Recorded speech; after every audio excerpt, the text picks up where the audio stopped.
Imagine you own a watch that lets you travel through time. One day, you get the bright idea to travel back to the 1920s to mess with your grandparents. You press a few buttons, and suddenly you're standing beside old Pappy, who's taking in the scenery at the precipice of the Grand Canyon. Since you've never been the biggest fan of your grandfather, you decide to push him over the edge. Gravity does its thing, and a few seconds later, no more Pappy.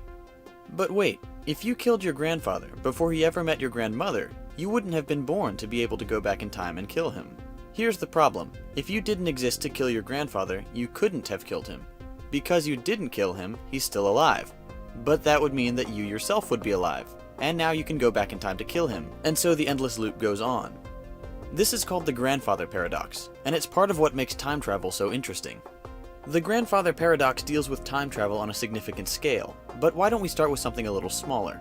Let's say you and I are wearing identical watches, and we synchronize them right before I blast off into space.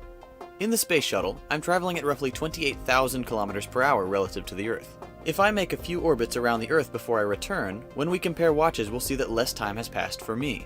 A very, very tiny amount of time, but it's there nonetheless.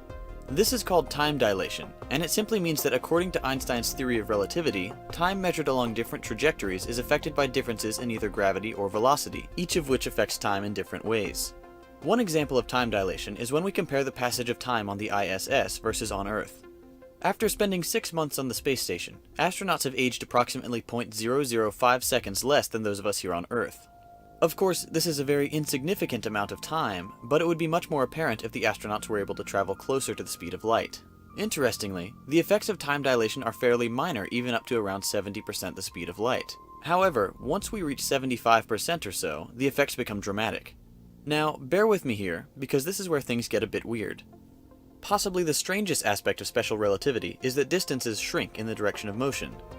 When we think of traveling to a point 10 light years away at 90% of light speed, you would expect it to take 11 years, right? That's not exactly the case. To a stationary observer, it would indeed seem to take your vessel 11 years. But to the people inside the vessel, not only time, but distance would dilate, and you would reach that point in only 4.4 years. Want to play with time dilation yourself? I've added a link down below to a time dilation calculator. Okay, that's all really fascinating, but is it really time travel? Perhaps not in the sense that we usually think of it, but according to the nature of space-time, it is. If you were to return home from your 90% light speed trip, you would be almost 9 years older, but everyone back on Earth would have aged 22 years. So in essence, you've traveled 13 years into the future relative to your time in space. Let's look at another example. In the film Interstellar, Cooper and his team land on a large watery planet, on which gravity is 30% stronger than on Earth. This planet is situated very close to a supermassive black hole called Gargantua, which it orbits at 55% the speed of light.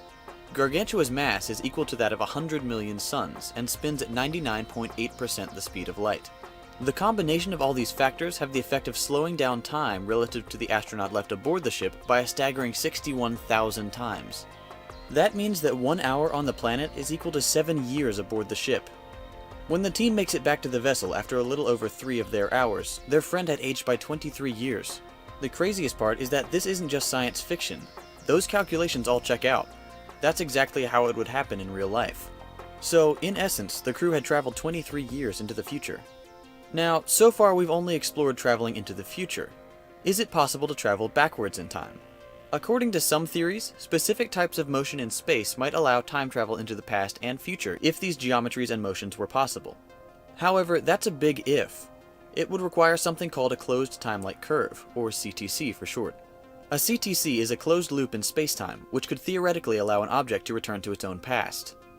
The science behind time travel to the past is incredibly complex and speculative, and many scientists suspect that it's not possible at all because of the issue of causality. That brings us back to the grandfather paradox. If in fact these scientists are correct in assuming traveling to the past would cause a paradox, then we have our answer: time travel to the past is impossible. If, however, the Novikov self-consistency principle is correct, then there's still a chance. The Novikov principle states that if an event exists that would cause a paradox or any change to the past whatsoever, then the probability of that event is 0. It would thus be impossible to create time paradoxes. Unfortunately for any would-be time travelers, the Novikov principle is not widely accepted. Another possibility would be the existence of wormholes, which are technically permitted by general relativity. In order to travel through time using a wormhole, it would have to be what is known as a transversible wormhole. Brace yourself for more strange space-time shenanigans here. In order to be able to travel through time using a transversible wormhole, its creation would have to be in one of two ways. Option 1. One end of the wormhole would have to be accelerated to a significant portion of the speed of light, then brought back to the origin point. Time dilation would result in the accelerated wormhole entrance aging less than the stationary one as seen by an external observer. Option 2 requires one end of the wormhole to be placed within the gravitational field of an object with higher gravity than the other entrance, and then returned to a position near the other entrance. This is a difficult concept to grasp, so think of it this way. Imagine you and I synchronized our watches to both display the year 2000. I hop in my ship and accelerate one entrance to the wormhole to near light speed, then bring it back. My watch now reads 2004, and yours reads 2012. If someone were then to enter the accelerated entrance, they would now exit the stationary entrance in the year 2004. The same location, but 8 years in their past. It's incredibly complicated stuff, but an easier way to look at it is by picturing a piece of paper. This paper represents space-time. A wormhole is an area of warped spacetime with an entrance and an exit, which you can imagine as the paper being folded back on itself with a hole poked through it. Essentially, you're simply skipping all the time and distance between the 2 points. The problem with transversible wormholes is that you can't possibly travel back further than the initial creation of the wormhole. So really, it's more of a path through time rather than a device that propels itself back and forth through the years at will. It could be useful for people in the distant future wanting to come observe our time, but if we created such a portal today, we couldn't use it to go visit the dinosaurs. One final method that could potentially allow an individual to, more or less, travel through time is cryopreservation. The branch of science concerned specifically with preserving humans is called cryonics, and the practice has been around since the late 1960s. Cryonics is on the speculative edge of medicine, as its proponents suggest that death is not a singular event, but a process. It would have to be for the practice to be successful, because it's currently illegal for a human to be frozen before they die. When a person has opted to be cryopreserved, their body is prepared minutes after official death. The theory is that by reducing the patient's body temperature to around -130 degrees Celsius, enough brain information will be retained in an accessible state for doctors and scientists of the far future to revive the patient.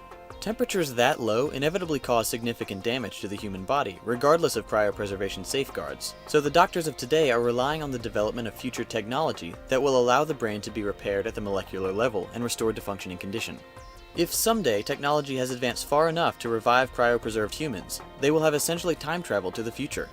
It's not quite as easy as shows like Futurama make it seem, but it is theoretically possible. And that's time travel in a nutshell. You really can move forward through time by traveling at immense speeds or through cryopreservation, but travel to the past is likely impossible. Of course, the science of quantum physics and time travel is incredibly vast and well beyond the grasp of most normal people, so we may be missing just one crucial element to understanding exactly how space-time works. But